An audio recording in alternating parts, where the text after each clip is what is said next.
Hello friends, સ્વાગત કરું છું જેમ સ્માર્ટ લર્નિંગ ચેનલમાં ફ્રેન્ડ્સ. ઓકે, તો આજે ગ્રામરનો વિડીયો લઈને આવ્યો છું. ધોરણ 10 સ્ટાન્ડર્ડ 10 ફંક્શન ખૂબ જ અગત્યનો વિડીયો છે. ઇમ્પોર્ટન્ટ ફંક્શન્સ છે. અહીંયા આપણે દરેક ફંક્શન્સ છે તે સ્ટેપ બાય સ્ટેપ સમજવાના છે. તેના ઉદાહરણો પણ સમજવાના છે. તેના કીવર્ડ્સ પણ આપણે સમજવાના છે. ઓકે ફ્રેન્ડ્સ, તો આપણે શરૂ કરીએ છીએ ફંક્શન્સ. ડિસ્ક્રાઇબિંગ પર્સન પહેલું ફંક્શન છે વિદ્યાર્થી મિત્રો, ડિસ્ક્રાઇબિંગ પર્સન. ડિસ્ક્રાઇબિંગ એટલે શું થાય? ડિસ્ક્રાઇબિંગ એટલે વર્ણન કરવું. ડિસ્ક્રાઇબિંગ પર્સન એટલે વ્યક્તિ. તો વ્યક્તિનું વર્ણન કરવા માટે ડિસ્ક્રાઇબિંગ પર્સન છે તે વપરાય છે. ઓકે, તો એના કીવર્ડ્સ છે તો જોઈએ આપણે વુ, પછી છે whom અને whose. આ એના કીવર્ડ છે, એટલે વાક્યમાં આ શબ્દોનો ઉપયોગ થાય છે. તો આપને ખબર પડે કે ભાઈ આ ડિસ્ક્રાઇબિંગ પર્સન છે. જોઈએ, The girl who is drawing a rangoli is my sister. The girl who is drawing, who એટલે કે જે, who એટલે શું થશે? કે જે. The girl who is drawing a rangoli, છોકરી કે જે રંગોલી દોરી રહી છે, who is drawing a rangoli is my sister, તે મારી બહેન છે. બીજું ઉદાહરણ છે તે જોઈએ તો he is the person whose mobile is stolen. એ વ્યક્તિ છે કે જેનો મોબાઈલ છે તે ચોરાઈ ગયો છે. ઓકે ફ્રેન્ડ્સ, ત્રીજું ઉદાહરણ જોઈએ તો પ્રિયા, હું એટલે શું થશે? કે જે. પ્રિયા કે જે રિયાસ યંગર સિસ્ટર, રિયાની મોટી બહેન છે. પ્રિયા છે તે રિયાની મોટી બહેન છે. ગોટ 99 માર્ક્સ ઇન ઇંગ્લિશ, કે જેને અંગ્રેજીમાં 99 માર્ક્સ મેળવ્યા. તો આ થઈ ગયું પ્રિયા છે તે ડિસ્ક્રાઇબિંગ પર્સન તરીકે હું આવ્યું એટલે એનું વર્ણન થઈ ગયું. ઓકે મિત્રો, ચોથું ઉદાહરણ જોઈએ આપણે. This is the girl whose purse was stolen. અહીંયા પણ હુઝ આવ્યું. આ એ છોકરી છે કે જેનું પાકીટ છે તે ચોરાઈ ગયું હતું. આ એ છોકરી છે કે જેનું પાકીટ છે તે ચોરાઈ ગયું, એનું વર્ણન થઈ ગયું છે, એ છોકરીનું વર્ણન થયું છે. ચલો નેક્સ્ટ ઉદાહરણ જોઈએ તો પાંચમું છે all the students of the school. આ સ્કૂલના બધા જ વિદ્યાર્થીઓ, all the students of the school are obedient એટલે આજ્ઞાંકિત છે. આ સ્કૂલના બધા જ વિદ્યાર્થીઓ છે તે આજ્ઞાંકિત એન્ડ ડિસિપ્લિન એટલે શિસ્તબદ્ધ વર્તન વાળા છે. Okay, all the students of the school are obedient and disciplined. તો અહીંયા અમુક વિશેષણોનો પણ ઉપયોગ થાય છે. તો is the boy, નયન એ છોકરો છે. નયન is the boy. who એટલે કે જે, who એટલે કે જે. કીવર્ડ્સ આવ્યો who. got the first prize, કે જેને પહેલું ઇનામ છે તે મેળવ્યું. ઓકે, ફર્સ્ટ પ્રાઇઝ છે તે મેળવ્યું. નેક્સ્ટ એક્ઝામ્પલ જોઈએ તો the lady who એટલે કે જે. The lady who is wearing green sari, lady એટલે મહિલા કે જેને વેરિંગ ગ્રીન સાડી, કે જેને ગ્રીન સાડી પહેરી છે, is my sister, તે મારી બહેન છે. ઓકે, તો અહીંયા એ ડિસ્ક્રાઇબિંગ પર્સન થઈ ગયું, વ્યક્તિનું વર્ણન થઈ ગયું લેડી વિશે. Gandhiji is the person whom એટલે કે જેને. ગાંધીજી એ વ્યક્તિ છે, whom એટલે કે જેને we all respect, કે જેને આપણે બધા માન આપીએ છીએ. ઓકે, રિસ્પેક્ટ કરીએ છીએ. તો ગાંધીજીનું વર્ણન થઈ ગયું, રાઈટ. ગાંધીજી છે એ વ્યક્તિ છે એનું વર્ણન થઈ ગયું. પૂજા હેઝ કરલી હેર, અમુક જો એવા વિશેષણો પણ એમાં આવે છે. ઓકે, જો દાખલા તરીકે કરલી છે, curly hair.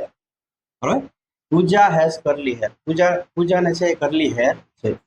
Doctor Hathi is very fat, fat છે તે વિશેષણ થઈ ગયું મિત્રો. Okay, tall, short, fat, big, આવા બધા વિશેષણો અંદર આવશે. Mehul is a tall boy, Mehul છે તે ઊંચો છોકરો છે. કેવો છોકરો છે? તો કે ઊંચો, હાઇટમાં ઊંચો છોકરો છે. Doctor Hathi is very fat, doctor Hathi છે તે ફેટ છે. એટલે આ થઈ ગયા એના વિશેષણો વાળા ડિસ્ક્રાઇબિંગ પર્સનના વાક્ય. કે અહીંયા જે મોસ્ટ ઓફ શું આવે છે તો કે વિશેષણો પણ આવે છે. ઓકે ફ્રેન્ડ્સ, તો વિશેષણો પણ આવી શકે છે, ટોલ, શોર્ટ, ફેટ, બિગ. તો એ પણ ડિસ્ક્રાઇબિંગ પર્સનના એક્ઝામ્પલ છે, રાઈટ. whom ને whose તો આવે જ છે, રાઈટ, પણ આવા પણ શબ્દો અંદર આવે છે વિશેષણો કે જે વ્યક્તિનું વર્ણન કરતા વાક્યો છે. ઓકે, એ આપણે સમજવાના છે. હવે જોઈએ આપણે નેક્સ્ટ ફંક્શન. હવે આપણે બીજું ફંક્શન છે આપણે જોઈએ છે ડિસ્ક્રાઇબિંગ થિંગ. ડિસ્ક્રાઇબિંગ એટલે વર્ણન કરવું. ચોક્કસ વસ્તુનું વર્ણન કરવા માટે આ ફંક્શનનો ઉપયોગ થાય છે. ઓકે, જોઈએ આપણે એના એક્ઝામ્પલ. એના કીવર્ડ્સ છે પહેલા તો જોઈએ કે વિચ એટલે કે જે વસ્તુ, વિચ એટલે કે જે વસ્તુ, અને ધેટ એટલે કે. અહીંયા જો ડિસ્ક્રાઇબિંગ થિંગ્સ એટલે વસ્તુ થાય. ચોક્કસ વસ્તુનું વર્ણન કરવા માટે આ ફંક્શનનો ઉપયોગ કરવામાં આવે છે. જોઈએ ઉદાહરણ કે ન્યૂઝપેપર, અહીંયા જો ન્યૂઝપેપરનું વર્ણન થયું, ન્યૂઝપેપર ધેટ કીવર્ડ્સ આવ્યો, રાઈટ. ન્યૂઝપેપર કે, ધેટ એટલે કે, ન્યૂઝપેપર ધેટ યુ રીડ કે જે તમે વાંચો છો ડેલી દરરોજ ઇઝ ફૂલ ઓફ જીકે, તે ખૂબ જનરલ નોલેજથી ભરેલું છે. તો newspaper that you read daily is full of GK. Okay, તો ન્યૂઝપેપરનું શું થયું વિદ્યાર્થી મિત્રો? વર્ણન થઈ ગયું. અહીંયા જો મોબાઈલ વસ્તુ છે, મોબાઈલ, અહીંયા એનો કીવર્ડ છે જોયો તમે વિચ એટલે થાય છે કે જે વસ્તુ, મોબાઈલ છે તે વસ્તુ થઈ ગઈ.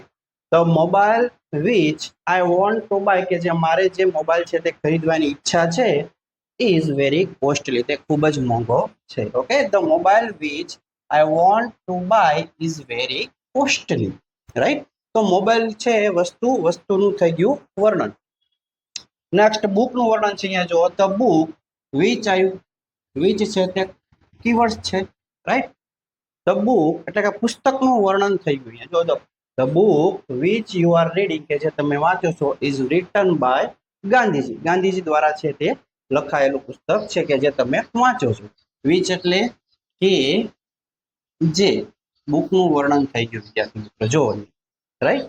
હવે કારનું વર્ણન છે, જો અહીંયા BMW કાર છે, વસ્તુ થઈ ગઈ, વસ્તુ અહીંયા જો વિચ કે ધેટ છે તે કીવર્ડ્સ નથી, પણ છતાં પણ એ કાર છે, કારનું વર્ણન થયું કે BMW is an expensive car. BMW car છે, BMW કાર એ ખૂબ જ મોંઘી કાર છે. ઓકે, એટલે BMW is an expensive car, મોંઘી કાર છે. તો અહીંયા જો વર્ણન થઈ ગયું એક્સપેન્સિવ એટલે મોંઘું, રાઈટ. તો વિચ અને ધેટ નથી આવ્યું છતાં પણ આપણે વસ્તુનું ડિસ્ક્રાઇબિંગ થિંગ એટલે વસ્તુના વર્ણનમાં એ વાક્ય આવશે, રાઈટ. અહીંયા જો ધીસ ઇઝ ધ પેન, આ એ પેન છે કે વિચ અને ધેટ બેથી વાક્ય બનાવી શકીએ, બરાબર. એટલે વિચ અને ઓબ્લિક કરીને આપણે ધેટ મૂક્યું છે. This is the pen which, અથવા તો which I used for exam, અથવા તો this is the pen that I used for exam. આ એ પેન છે કે જેને હું પરીક્ષામાં ઉપયોગમાં મેં લીધી. સ્માર્ટ ટીવીનું વર્ણન થઈ ગયું જો અહીંયા, બરાબર. અહીંયા એના કીવર્ડ્સ આવ્યા વિચ અને ધેટ, આ બંને એના કીવર્ડ્સ છે, રાઈટ. જો this smart TV has curved AMOLED display, curved AMOLED display છે એન્ડ પાવરફુલ સરાઉન્ડેડ સાઉન્ડ, બરાબર. સરાઉન્ડ સાઉન્ડ એટલે આસપાસનો અવાજ છે તે પાવરફુલ છે. એટલે આ વસ્તુ છે સ્માર્ટ ટીવી જે વસ્તુ છે એનું વર્ણન થઈ ગયું કે કેવું છે સ્માર્ટ ટીવી. તો કે એમોલેડ સ્ક્રીન છે એની અંદર, પાવરફુલ છે એ સાઉન્ડ છે, પાવરફુલ સરાઉન્ડેડ સાઉન્ડ છે. તો આ થઈ ગયું છે એ સ્માર્ટ ટીવીનું થઈ ગયું છે શું થયું? ડિસ્ક્રાઇબ થઈ ગયું, વર્ણન થઈ ગયું. ઓકે વિદ્યાર્થી મિત્રો, તો જો અહીંયા આપણે બે જ યાદ રાખો, ડિસ્ક્રાઇબિંગ થિંગ એટલે વસ્તુનું વર્ણન કરવા માટે કીવર્ડ્સ તરીકે વિચ કે જે વસ્તુ અને ધેટ, રાઈટ. વિચ અને ધેટ છે, અને એની સિવાય આવા પણ વાક્યો છે આવશે કે જે વસ્તુનું વર્ણન કરતા હોય એટલે તો એ ડિસ્ક્રાઇબિંગ થિંગમાં લેવાનું. ઓકે, તો આ ડિસ્ક્રાઇબિંગ થિંગ છે. હવે આપણે આગળ ત્રીજું ફંક્શન છે તે જોઈએ. ઓકે ફ્રેન્ડ્સ, પર્સન થિંગ જોયું. હવે આ કમ્પેરિંગ થિંગ આવ્યું. જો કમ્પેરિંગ એટલે શું થાય? કમ્પેરિંગ કે કમ્પેરિઝન બે રીતે પૂછે છે આપણે. ઓકે, કમ્પેરિઝન એટલે સરખામણી કરવી, વસ્તુ, વ્યક્તિ કે સ્થળ વચ્ચેની સરખામણી કરવા માટે, સરખામણી બતાવવા માટે, સરખામણી કરવા માટે આ ફંક્શનનો ઉપયોગ કરવામાં આવે છે. ઓકે, વસ્તુ, વ્યક્તિ અને સ્થળ. હવે આમાં ડિગ્રી વાળા વાક્યો છે તે હોય છે, ડિગ્રી વાળા વાક્યનો ઉપયોગ કરવામાં આવે છે. ડિગ્રી છે તમે જોઈ ગયા, પોઝિટિવ, કમ્પેરેટિવ અને superlative degree. Okay, positive, comparative અને સુપરલેટિવ ડિગ્રી. જો જય ઇઝ એસ, તો અહીંયા જો કીવર્ડ્સ કયા કયા છે? As as, so as, ER than, more than, the ST અને ધ મોસ્ટ. આ બધા ડિગ્રીના કીવર્ડ્સ છે એક પ્રકારના. ઓકે, અહીંયા ડિગ્રીનો ઉપયોગ કરવામાં આવે છે મોસ્ટ ઓફ. તો જો જય ઇઝ એસ ટોલ એસ વિજય, જય છે તે વિજય જેટલો જ તે ઊંચો છે, એટલે સરખામણી થઈ, જય અને વિજયની સરખામણી થઈ. ઓકે, પોઝિટિવ, કમ્પેરેટિવ અને સુપરલેટિવ ડિગ્રીનો ઉપયોગ કરવામાં આવે છે અહીંયા. તો જો એસએસ છે એનો કીવર્ડ થઈ ગયો, રાઈટ. હવે અહીંયા જો દીપક ઇઝ મોર હાર્ડવર્કિંગ ધેન નયન, દીપકની તુલના છે તે નયન સાથે કરવામાં આવી છે. દીપક છે તે મોર હાર્ડવર્કિંગ એટલે વધારે મહેનત કરે છે, ધેન નયન એટલે નયન કરતા દીપક છે તે વધારે મહેનત કરે છે. તો અહીંયા જો તમે મોર અને ધેન રાઈટ, મોર અને ધેન.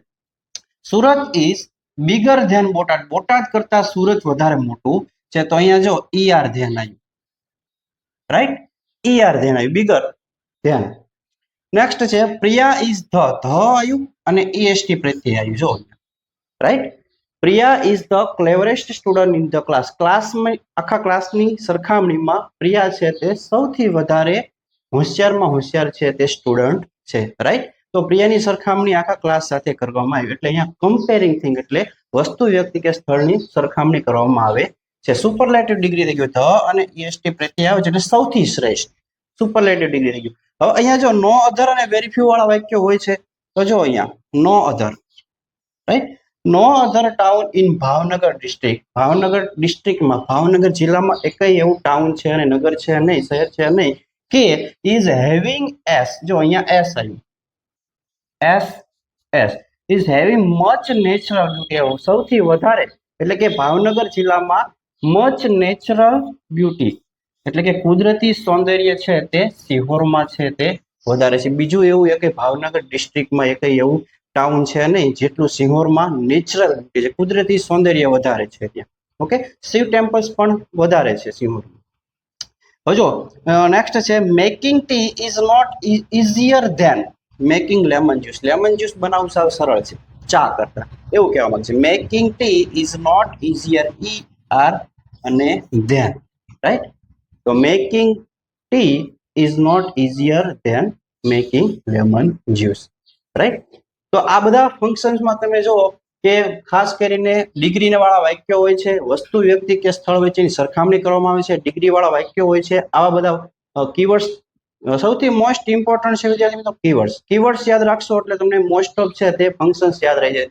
સાવ સરળ ફંક્શન છે, ખાલી કીવર્ડ્સ જ યાદ રાખવાના છે. કદાચ ગુજરાતી કરતા ન આવડતું હોય તો ખાલી કીવર્ડ્સ ઉપરથી આપણને બધી ખબર પડે છે, રાઈટ. એટલે કીવર્ડ્સ ખાસ. ઓકે વિદ્યાર્થી મિત્રો, હવે આપણે ચોથું ફંક્શન છે એ જોઈએ છે ડિસ્ક્રાઇબિંગ ફ્રીક્વન્સી ઓફ ટાઈમ. ક્યારેક આ ફંક્શન છે તે ડિસ્ક્રાઇબિંગ ફ્રીક્વન્સી ઓફ એક્શન તરીકે પણ પૂછે છે. ઓકે, ફ્રીક્વન્સી ઓફ એક્શન અને ફ્રીક્વન્સી ઓફ ટાઈમ જોઈએ આપણે. એના કીવર્ડ્સ છે જોઈએ તો સાદા વર્તમાન કાળ, સાદો વર્તમાન કાળ આવડશે એટલે સાદા વર્તમાન કાળના જ તે મોટા ભાગના સમય દર્શકો છે. ઓકે, જોઈએ એવરીડે એટલે દરરોજ, નેવર એટલે કદી નહીં, ઓલવેઝ એટલે હંમેશા, ઓફન એટલે ઘણી વખત, સમટાઈમ્સ એટલે ક્યારેક, યુઝ્યુઅલી એટલે સામાન્ય રીતે, જનરલી એટલે સાધારણ રીતે, ફ્રીક્વન્ટલી એટલે ક્રિયાની વારંવાર પુનરાવૃત્તિ, ઓલમોસ્ટ એટલે લગભગ, ડેઈલી એટલે દરરોજ, રેગ્યુલરલી એટલે નિયમિત, ઓકેઝનલી એટલે પ્રસંગોપાત, ઓકે, રેરલી એટલે ભાગ્યે જ. જોઈએ ઉદાહરણ, પીપલ યુઝ્યુઅલી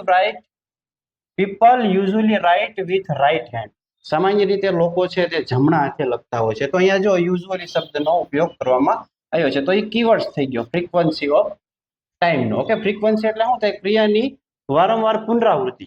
ઓકે, આવૃત્તિ એક પ્રકારની ક્રિયાની વારંવાર પુનરાવૃત્તિ થાય. ચલો, my grandfather frequently goes four walk, frequently એટલે વારંવાર છે તે ચાલવા માટે જાય છે.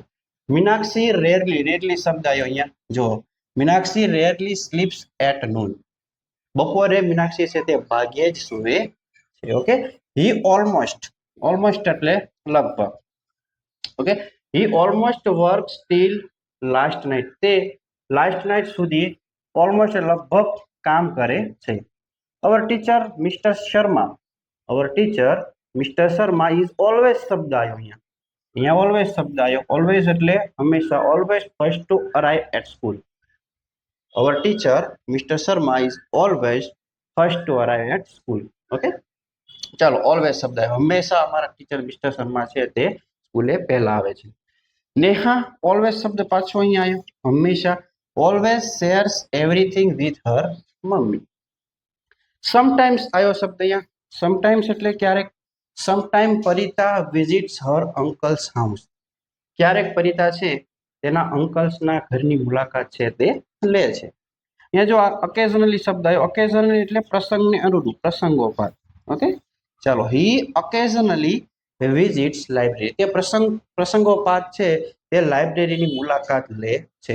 તો આ બધા શબ્દ જો occasionally, always, almost, rarely, always, frequently, usually, બરોબર, જનરલી, યુઝ્યુઅલી, આ બધા શબ્દો છે તે ફ્રીક્વન્સી ઓફ ટાઈમ છે તે દર્શાવે છે. ઓકે, ચાલો, આટલા ઉદાહરણ મિત્રો જોઈએ. ડિસ્ક્રાઇબિંગ પ્લેસ, પાંચમું ફંક્શન જોઈએ છે આપણે ડિસ્ક્રાઇબિંગ. ડિસ્ક્રાઇબિંગ એટલે શું થાય? વર્ણન કરવું. Describing place, describing location. Okay, place અથવા લોકેશન એટલે સ્થળ, જગ્યા કે સ્થાન. તો જો સ્થળ, જગ્યા કે શહેરનું વર્ણન કરવા માટે આ ફંક્શનનો ઉપયોગ કરવામાં આવે છે. ઓકે, ડિસ્ક્રાઇબિંગ એટલે વર્ણન કરવું, પ્લેસ અથવા લોકેશન સ્થળ, જગ્યા કે સ્થાન એનું આપણે વર્ણન કરવું છે. જો પોરબંદર સ્થળનું વર્ણન કરવામાં આવ્યું છે. Porbandar is the place. આ ધ પ્લેસ વેર કે જ્યાં, વેર એટલે શું થાય? કે જ્યાં. Porbandar is the place. Porbandar એ સ્થળ છે કે જ્યાં ગાંધીજીનો જન્મ થયો હતો. કે પોરબંદર સ્થળનું વર્ણન થઈ ગયું. હજુ આગળ, do you know the place વેર? અહીંયા પણ ધ પ્લેસ વેર આવ્યું. જો do you know the place wear Sardar Patel was Born? અહીંયા પ્રશ્નાર્થ વાળું વાક્ય છે કે જ્યાં સરદાર પટેલનો જન્મ થયો તે સ્થળ શું તમે જાણો છો? તો એ સ્થળનું વર્ણન વિશે અહીંયા પૂછવામાં આવ્યું કે શું એ સ્થળ વિશે તમે જાણો છો એમ. ચાલો હવે જો અહીંયા the Somnath temple. Somnath temple ની વાત કરવામાં આવી છે. સોમનાથ ટેમ્પલ વિચ એટલે કે જે, which is a famous Shiv temple. Somnath temple નું વર્ણન કરવામાં આવ્યું છે કે જે પ્રખ્યાત શિવ ટેમ્પલ છે, ઇઝ ઇન ગુજરાત, કે જે ગુજરાતમાં આવેલું છે. જો આ લોકેશન થઈ ગયું. ઓકે, ક્યાં આવેલું છે? કે ગુજરાતમાં આવેલું છે. ડિસ્ક્રાઇબિંગ પ્લેસ અને describing location. The Somnath temple which is a famous Shiv temple. એ ફેમસ એટલે કે પ્રખ્યાત શિવ ટેમ્પલ છે અને તે ગુજરાતમાં આવેલું છે. હવે જો ચોથું ફંક્શન જોઈએ કે શોપ. ઓકે, આ દુકાનનું વર્ણન કરવામાં આવ્યું. જો ધ શોપ કેવી છે? તો કે full of toys and gift items. Gift items અને ટોયઝ ની એક શોપ છે એમ કીધું છે. ફૂલ ઓફ ટોયઝ કે ઘણી બધી એમ રમકડાની વસ્તુઓ છે, ગિફ્ટ આઇટમ્સ છે. તો એ દુકાનનું વર્ણન થઈ ગયું. ઓકે, ડિસ્ક્રાઇબિંગ થઈ ગયું. હવે Dwarka. Okay, Dwarka is a famous pilgrimage place. Dwarka is a famous pilgrimage place. Place એટલે સ્થળ. ઓકે, દ્વારકા છે એનું વર્ણન કરવામાં આવ્યું છે કે પ્રખ્યાત પિલગ્રીમેજ એટલે તીર્થયાત્રાનું સ્થાન છે. ઓકે, હવે હાઉસનું વર્ણન કરવામાં આવ્યું છે. અહીંયા house is decorated with flowers and LED lights. એટલે ઘરનું વર્ણન કરવામાં આવ્યું છે. જો અહીંયા ક્યાંય કીવર્ડ્સ નથી પણ અહીંયા તમે જો તો થોડુંક ટ્રાન્સલેશન કરશો ગુજરાતી ખબર પડશે કે house is decorated with flowers and LED lights. તો ફ્લાવર્સ એન્ડ એલઈડી લાઇટ્સ થી તે ઘર છે તે શણગાર કરવામાં આવેલો છે. તો આ ઘરનું શું વિદ્યાર્થી મિત્રો થઈ ગયું? વર્ણન થઈ ગયું.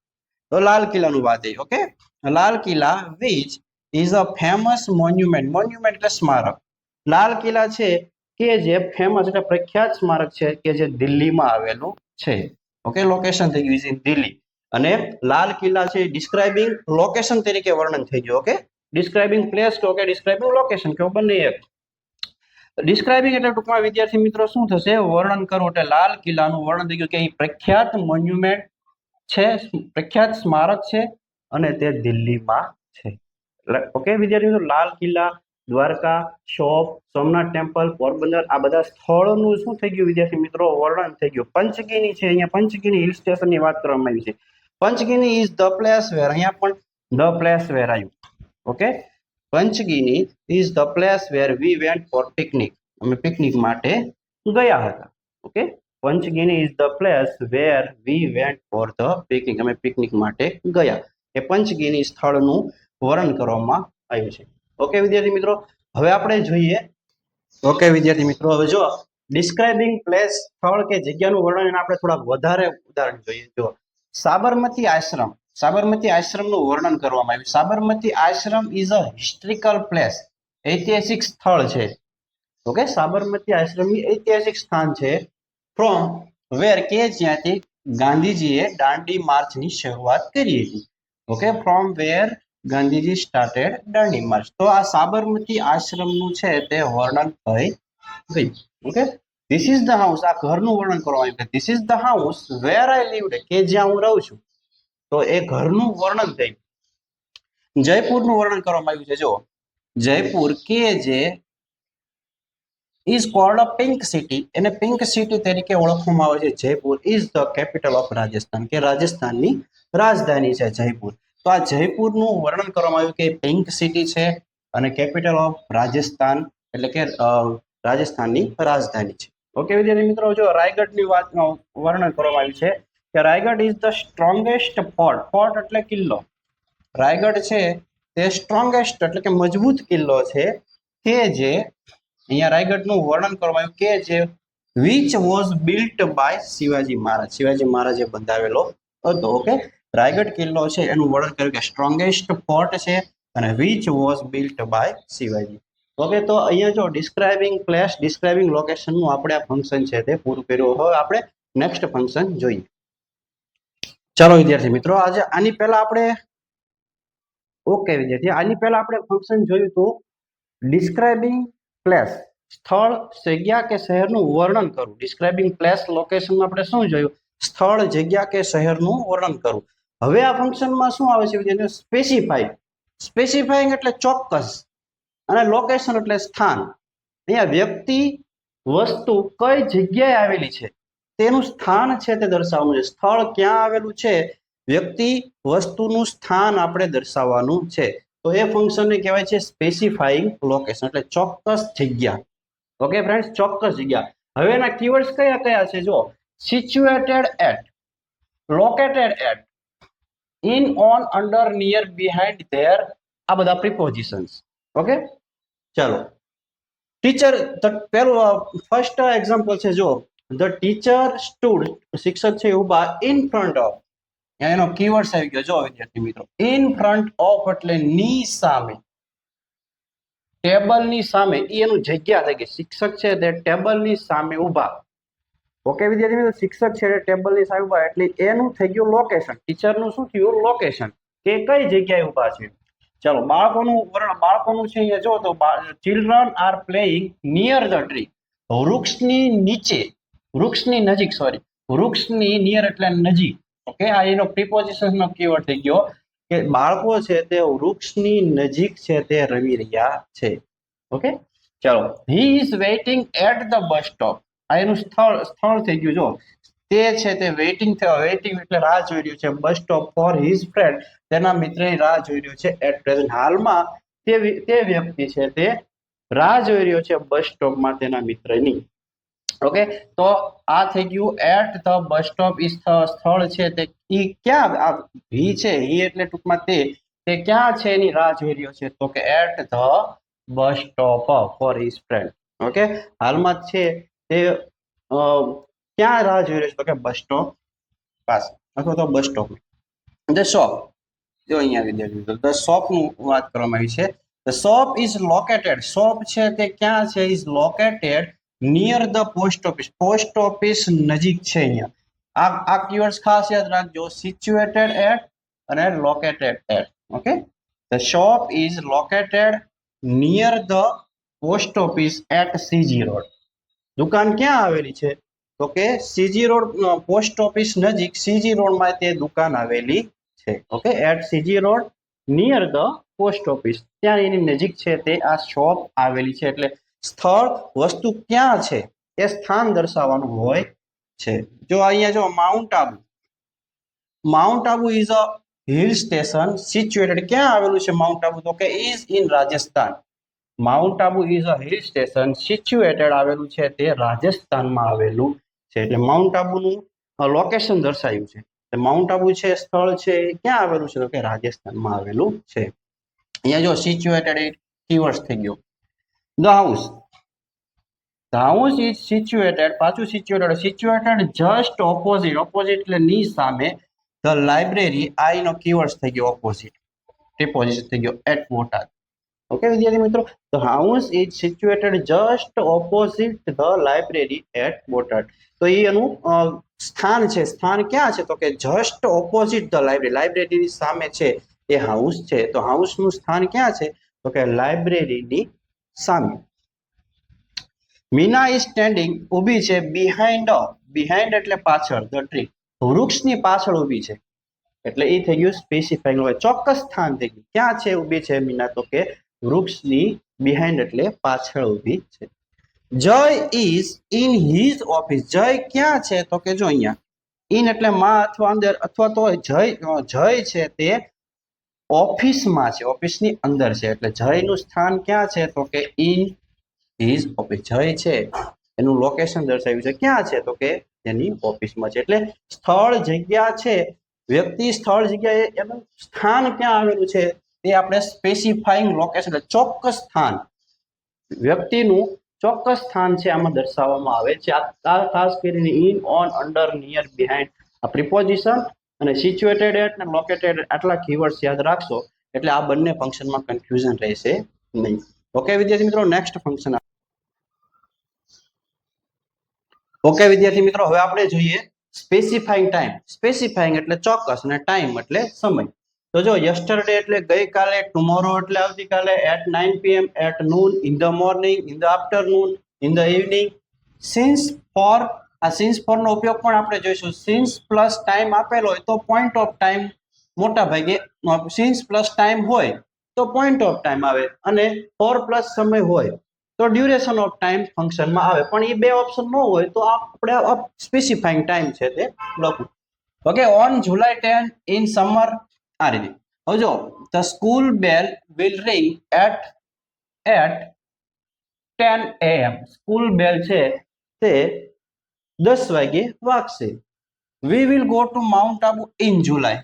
ઇન જુલાઈ ચોક્કસ સમય થઈ ગયો વિદ્યાર્થી. માઉન્ટ આબુ છે તે આપણે જઈશું ક્યારે તો કે ઇન જુલાઈમાં, ચોક્કસ સમય થઈ. The train will arrive at 11 o'clock. તો જો 11 વાગ્યાનો સમય ચોક્કસ સમય થઈ ગયો કે ટ્રેન છે તે 11 વાગે આવશે. Sneha does her work from 6 AM to 8 AM. એ સમયગાળામાં 6 થી 8 ના સમયગાળામાં સ્નેહા છે તે પોતાનું કામ કરશે. તો એ ચોક્કસ સમય થઈ ગયો. I went to Mumbai last week. હું ગયા અઠવાડિયે મુંબઈ છે તે ગયો. એ સ્પેસિફાઈંગ ટાઈમ એટલે ચોક્કસ સમય થઈ ગયો. Neha went to the market yesterday. ગઈકાલે નેહા છે તે માર્કેટમાં ગઈ તો કે તો ચોક્કસ સમય થઈ ગયો. ક્યારે તો કે ગઈકાલે. ધ્રુવ વિલ રિટર્ન ઓન મંડે. સોમવારે ધ્રુવ છે તે આવશે. ક્યારે આવશે તો કે ચોક્કસ સમય થઈ ગયો તો કે મંડે આવશે. ઓકે, તો હવે આ બધા કીવર્ડ્સ ખાસ યાદ રાખશો એટલે એ સ્પેસિફાઈંગ ટાઈમ એટલે કે ચોક્કસ સમયના કીવર્ડ છે. ઓકે, આ વાક્ય આટલા યાદ રાખશો એટલે તમને ખબર પડી જશે કે સ્પેસિફાઈંગ ટાઈમમાં કઈ રીતે આવે. પોઈન્ટ ઓફ ટાઈમ એટલે ચોક્કસ સમય દર્શાવવા માટે સમય બિંદુ. ઓકે વિદ્યાર્થી મિત્રો, સિન્સ અને સિન્સ વેન જેવા કીવર્ડ્સ વાપરવામાં આવે છે. વાક્ય જોઈએ હેવ બીન હેઝ બીન વાળા મોસ્ટ ઓફ હોય છે. જો I have been serving as a teacher since 2010. હું 2010 થી શિક્ષકની સેવા કરી રહ્યો છું. Okay, I have been serving as a teacher since 2010. એટલે 2010 થી. સિન્સ એટલે શું થશે? થી. સિન્સ પ્લસ આ ચોક્કસ સમય આવ્યો, રાઈટ? ચોક્કસ સમય આવ્યો તો સિન્સ પ્લસ ચોક્કસ સમય હોય છે. એસ એટલે તરીકે 2010 થી હું શિક્ષકની એમ કે સેવા છે તે કરી રહ્યો છું. She has been driving. અહીંયા જો હેઝ બીન વાળું વાક્ય આવ્યું છે. She has been driving since 10 AM. તે 10 વાગ્યાથી ડ્રાઇવિંગ કરી રહી છે. તે 10 વાગ્યાથી ડ્રાઇવિંગ કરી રહી છે. તો since 10 AM. I have been standing here since 9 o'clock in the morning. સવારમાં 9 વાગ્યાથી હું have been standing here અહીંયા ઊભો છું. સવારમાં 9 વાગ્યાથી હું અહીંયા ઊભો છું. તો સિન્સ પ્લસ સમય આવ્યો, ચોક્કસ સમય. નેક્સ્ટ છે જોઈએ we have been preparing for competition since Monday. એટલે કે સોમવારથી. ઓકે, સિન્સ મંડે એટલે સોમવારથી. we have been preparing for competition. સોમવારથી અમે સ્પર્ધા માટેની તૈયારી કરી રહ્યા છીએ. હવે આ હકાર વાક્યો હતા. સિન્સ વેન વાળા પ્રશ્નવાળા વાક્યો પણ એની અંદર આવે છે, રાઈટ? તો જોઈ લઈએ. Since when has your sister been learning English. Okay, since when વાળા પ્રશ્નો વાક્ય હોય છે. Since when have you been teaching. ક્યારથી તું ટીચિંગ કરી રહ્યો છું. Since when has your sister been learning English. તો સિન્સ વેન વાળા પ્રશ્ન વાક્યો પોઈન્ટ ઓફ ટાઈમમાં આવે છે.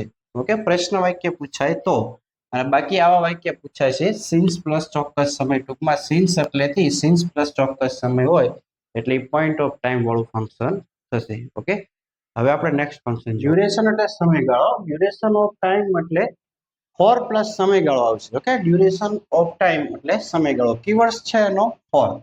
ફોર એટલે અહીંયા થી. ઓકે, જોઈએ ફંક્શનના ઉદાહરણ. ડ્યુરેશન ઓફ ટાઈમના ઉદાહરણ જોઈએ. I have been teaching English four 12 years. Right, કે ભાઈ 12 વર્ષોથી હું ભણાવી રહ્યો છું. તો ફોર પ્લસ સમયગાળો આવ્યો. ફોર પ્લસ સમયગાળો ફોર 12 years આવ્યો. ઓકે, ફોર 12 years એટલે 12 વર્ષનો સમયગાળો આવ્યો. Devangi has been reading four a long time. જો અહીંયા ફોર અ લોંગ ટાઈમ એટલે ખૂબ લાંબા સમયથી તે દેવાંગી છે તે વાંચી રહી છે. એટલે ફોર લોંગ ટાઈમ એટલે લાંબા સમયનો એક પ્રકારનો સમયગાળો આવ્યો. He has been working here. Here એટલે અહીંયા ફોર ધ લાસ્ટ 15 years. છેલ્લા 15 વર્ષોથી. છેલ્લા 15 વર્ષથી તે અહીંયા કામ કરી રહ્યો છે. તો last 15 years, for a long time, for 12 years, આ બધો સમયગાળો સૂચવે છે. ઓકે, હવે જો એમાં આસ્કિંગ અબાઉટ ડ્યુરેશન એટલે સમય વિશે આપણે પૂછવામાં આવ્યું, સમયગાળો પૂછવામાં આવ્યો હોય તો સમયગાળો જ્યારે પૂછવામાં આવ્યો તો હાઉ લોંગ થી પ્રશ્નો બનતા હોય છે. હાઉ લોંગ એટલે કેટલો સમય સુધી. How long do you spend on a computer in a day. How long do you spend on a computer in a day. એક દિવસમાં હું કમ્પ્યુટર પર કેટલો સમય છે તે વિતાવી રહ્યો છું. પાછું એક બીજું ઉદાહરણ છે how long. How long will you stay at mount Abu during this vacation. Vacation દરમિયાન તું માઉન્ટ આબુ છે તે કેટલા સમય સુધી રોકાયો. સ્ટે એટલે રોકાવું. રાઈટ, તો હાઉ લોંગ થી જ્યારે પ્રશ્ન પૂછવામાં આવે છે ત્યારે હાઉ લોંગ થી એ પ્રકારનો સમયગાળો પૂછવામાં આવે છે ત્યારે પ્રશ્નમાં એનો ઉપયોગ કરવામાં આવે છે. ઓકે, પ્લસ હકાર વાક્યો આવશે એટલે ફોર પ્લસ સમયગાળો આવશે. રાઈટ, ફોર પ્લસ સમયગાળો આવશે. ઓકે, તો આ હતું function duration of time. Duration of time નો કીવર્ડ છે ફોર. ફોર પ્લસ સમયગાળો આવે એટલે ડ્યુરેશન ઓફ ટાઈમ આવશે વિદ્યાર્થી મિત્રો. રાઈટ, નેક્સ્ટ જોઈએ.